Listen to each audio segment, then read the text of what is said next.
হয়নি, মোটামুটি signature cup. Bangla না হিন্দি না English? Bollywood, Bollywood not Hollywood. বলিউডে নখানা ডিরেক্টরের সঙ্গে কথা হয়েছে। বহু প্রতীক্ষার অবসান। বলিউডে অভিনয় করে ভিকি কৌশল, শাহরুখ খান, আমির খানের কেরিয়ার শেষ করে দিতে চলে এসছে নোংরা জলের ভাট পাঁচ পরোটা। সুটিয়ে লাল করে দেবো, নোংরামি বার করে দেবো। একদম সেম যাবো, সরে যাও ব্যাবলা পেছন থেকে। একটা গিটারে ওদের দিকে তাকাও দাদা। তোমারটা ভালো লাগছে, তোমারটা ভালো। হ্যাঁ, এই বলিউডে অভিনয়? এ তো ঝোপে জঙ্গলে বন বিড়াল সেজে ঘুরে বেড়াচ্ছে। बुरा लगता है भाई।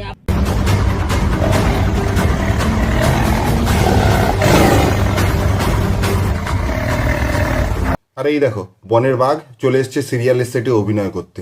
ডিজে অরুণ যেই গেছে জঙ্গলে, বাঘ লাফ মেরে চলে এসছে সিরিয়াল করতে। না বলো, এদের দুজনকে দিয়ে সেই জিনিসটাই করানো হচ্ছে যেটা তারা পারে না। এখানে এইটুকু ইনটা দিয়ে দিই।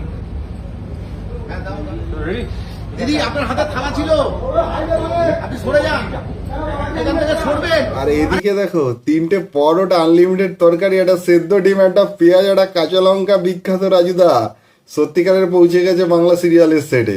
সত্যিকারই শুটিং করছে কিন্তু। তুমি সত্যি বলছো? এখন প্ল্যাটিনামের চেয়ে বেশি দামি সোনা, আর বাংলা সিরিয়াল লজিকের মুখে ঘষে দিয়েছে জামা। কথা কি ক্লিয়ার না ভেজাল আছে? না, এটা কি বাগডোংরা জঙ্গল? নো, এমনিই জঙ্গল, মানে আমাদের কলকাতা কি আমাদের এরিয়ার জঙ্গল। এই জঙ্গলেই কিন্তু বলিউডে অভিনয় করবা বললা, আর এখন ঝোপে ঝাড়ে এইসব করে বেড়াচ্ছ। হ্যাঁ, জঙ্গল মে মঙ্গল হোগা, জঙ্গল মে মঙ্গল না সোনি হোগা। হ্যাঁ, এত বড় বড় বাদলিং মেরে এখন এই করে বেড়াচ্ছ ভাই। এত বড় আকাট কেউ হতে পারে? তবে যাই বলো না কেন, মেকআপটা কিন্তু দারুণ করেছে, পুরো ভাঁড় লাগছে, ভাঁড়।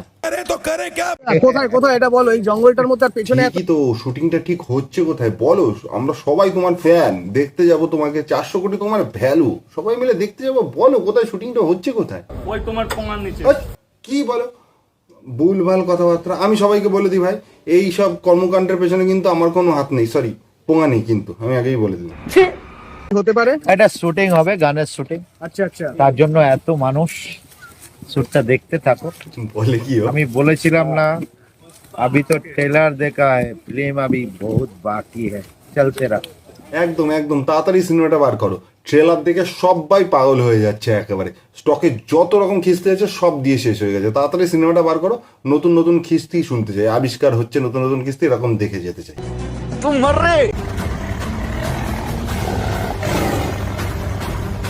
ও বাড়ির ভিতর বাঘ চলে এসছে একটা, শহরের ভিতর বাড়ি, তার ভিতরে একেবারে বাঘ চলে। কি পুরো দেখে মনে হচ্ছে না পুরো অরিজিনাল বাঘ? এস রাজামৌলির RRR ফেল এর কাছে, এর গ্রাফিক্সের কাছে RRR পুরো ফেল। এর যে পার্কে যে বাঘগুলো থাকে না, বাঘের স্ট্যাচুগুলো থাকে, ওগুলো দেখে আরো বেশি অরিজিনাল মনে হয়।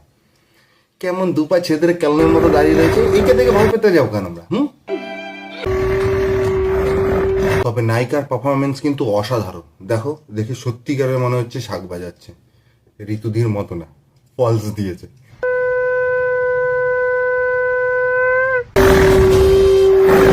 এতে দুজনের মুখ দেখে মনে হচ্ছে না এরা পচা বাদাম চিবিয়ে ফেলেছে, থু করে বাইরে ফেলতে যাবে, আর ঠিক তখনই বাঘ ঢুকে চলে এসছে।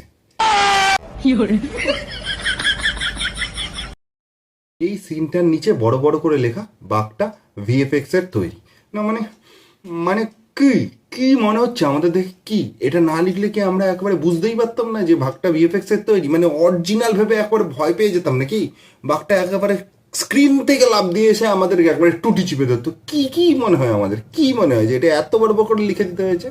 কি মনে হয় ভাই? এদিকে তো তাও ঠিক আছে, যেখানে সত্যিকারের বাঘ বেরোয়, মানে সুন্দরবন অঞ্চলে, সেখানকার লোকজন এদের এই সিরিয়াল থেকে কি রিয়াকশন দেবে? বলছে এই মাগি ভুল বলছে এই চোখগুলো করে দিতে হয়, ভুল বছর আগে তোমার যে মেয়ে হারিয়ে গিয়েছিল সে আর কেউ না, তোমাদের ফুলকি। কি সর্বনাশী কথা শোনালি তো। রোহিতার ফুলকি ভাই বোন, যাকে ভালোবেসে স্বামীর চোখে দেখেছি। সারছে করে কি? দেখো, বাংলা সিনেমায় কিন্তু চমকের অভাব নেই, ঠিক আছে? আগে একটা বর, তার দুটো বউ, বাইরে একটা গার্লফ্রেন্ড থাকতো, আবার বউয়ের একটা বর, আবার একটা বাইরে বয়ফ্রেন্ড থাকতো। সেই নিয়ে একেবারে সম্পর্কে জগা খিচুড়ি চালিয়ে এ ওকে ডাকছে, ও ওর সাথে রাত কাটাচ্ছে, এই করে চালাতো। কিন্তু এবার পুরো লেভেল বাড়িয়ে দিয়েছে, ঠিক আছে? এতদিন বিয়ে শাদি করে ঘর সংসার করছে, হঠাৎ করে তাদের ভাই বোন বানিয়ে দিয়েছে। মানে লজিক্যালি তুমি ছেলেটাকে বলছো বাঞ্চো, যা বুঝবার আমি বুঝে গিয়েছি। এই ছিল বর, এই হয়ে গেল সহোদর। এটা বাংলা সিরিয়ালের স্ক্রিপ্ট না চটি বইয়ের গল্প? হ্যাঁ বলেন কি? সম্পর্কের পুরো মামাসি একাশি করে দিয়েছে একেবারে। মানে এই স্ক্রিপ্টগুলো যারা লেখে তারা 3-4টে জয়েন্ট নামের লেখে না, নইলে এরকম সম্পর্কের একেবারে পেছন মারা সম্ভব না। এইটাও সম্ভব? কি সেদের কোনো বাচ্চা হয়নি, ঠিক আছে? তাহলে সে কাকে কি বলে রাখতো? সকালে বলতো বাবা, বিকালে বলতো মামা, দুপুরে বলতো মা, রাতে বলতো পিসি। সে তো নিচেই পাগল হয়ে যেত এই সম্পর্কের টান পড়া নিয়ে।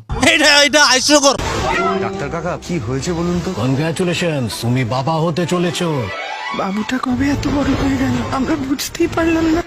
তা বাবুর বিয়েটা দিয়েছিলে কি জন্য? হ্যাঁ, লুকোচুরি না ছুঁয়াছুঁয়ি খেলার জন্য, যে ধাপ্পা দিয়েই চলে আসবে? হ্যাঁ, আর এতদিনে বোঝনি যে বাবু একা না, বাবুর সাথে ছোট বাবুও বড় হচ্ছে। মনে হচ্ছে তুমি সদ্য নবজাত শিশু, কিছুই বুঝো না। পরীক্ষা দিতে পাঠিয়েছো, যেই পরীক্ষা দিয়ে রেজাল্ট বেরিয়েছে ওতে পাস করেছে, অমনি অবাক হওয়ার ভান।